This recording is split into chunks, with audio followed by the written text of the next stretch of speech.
Hello guys, it is me, the Tank Index here, and today I'm going to be talking about the Sturmpanzerwagen Oberschlesien, which I know I horribly butchered it. In my defense, I don't know German, and I do not intend to learn it, even though that would probably benefit me as a YouTuber focused on tanks, because everyone loves German tanks to almost an extreme basis, as if it's a cult.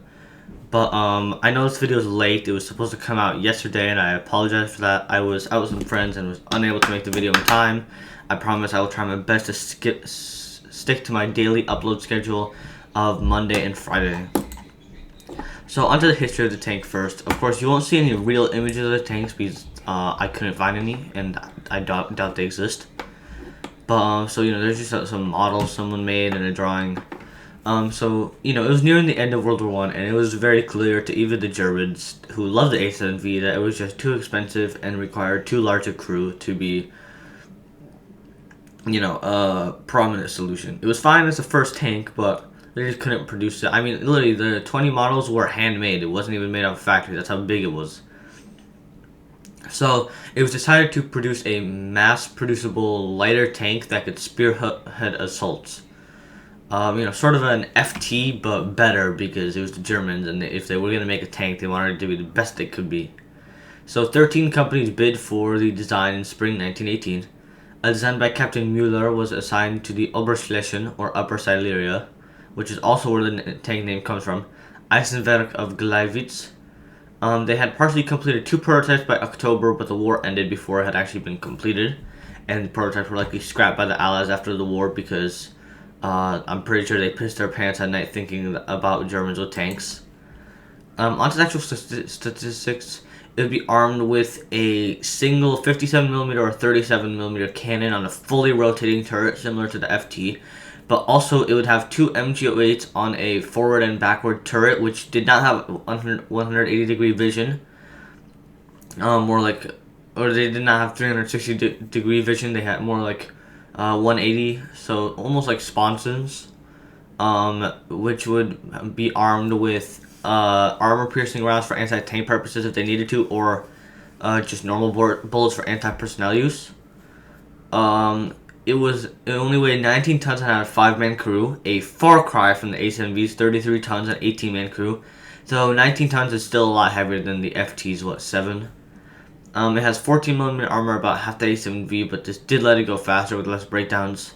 Plus, just looking at it, you could tell this thing could, be way more mobile. It had about a 36-mile operational range, which was definitely a lot less than other tanks at the time. But it did have a pretty decent speed at 10 miles an hour on roads and 5.5 country. Basically, this tank was, unlike the A7V, this tank was made specifically with the knowledge that, yes, the enemy allies have tanks, and we need to prepare for that.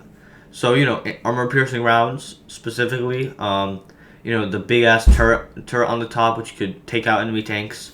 It was very clearly designed with the intention that, yes, this guy may come in contact with an FT or a land ship, and we should make it to take him out. So, on to final assessments, as this is another short video in a series of short videos. In theory, this tank would have been an absolutely fantastic design for World War One. It's speedy and has thick enough armor to face off against enemy tanks.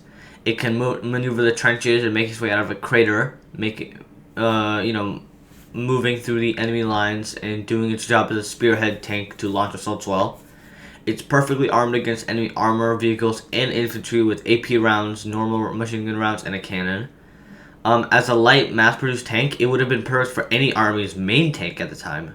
Not only this, a variant model could have been made with possibly, it could have had thicker armor and maybe replacing the 2 turrets instead with more armor to reduce weight and maybe a bigger cannon on top, almost like a howitzer. As a heavier infantry support vehicle, or maybe just 3 machine guns.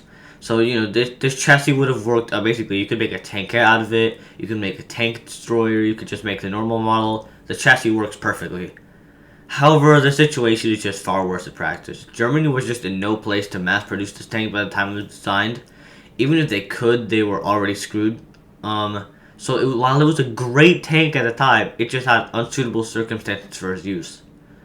I hope you guys enjoyed the video. Next time we'll be tackling the Russian tanks, Which, yes, on Friday we will have the Tsar tank, everyone's favorite meme tank from the First World War. So, expect that soon. Bye.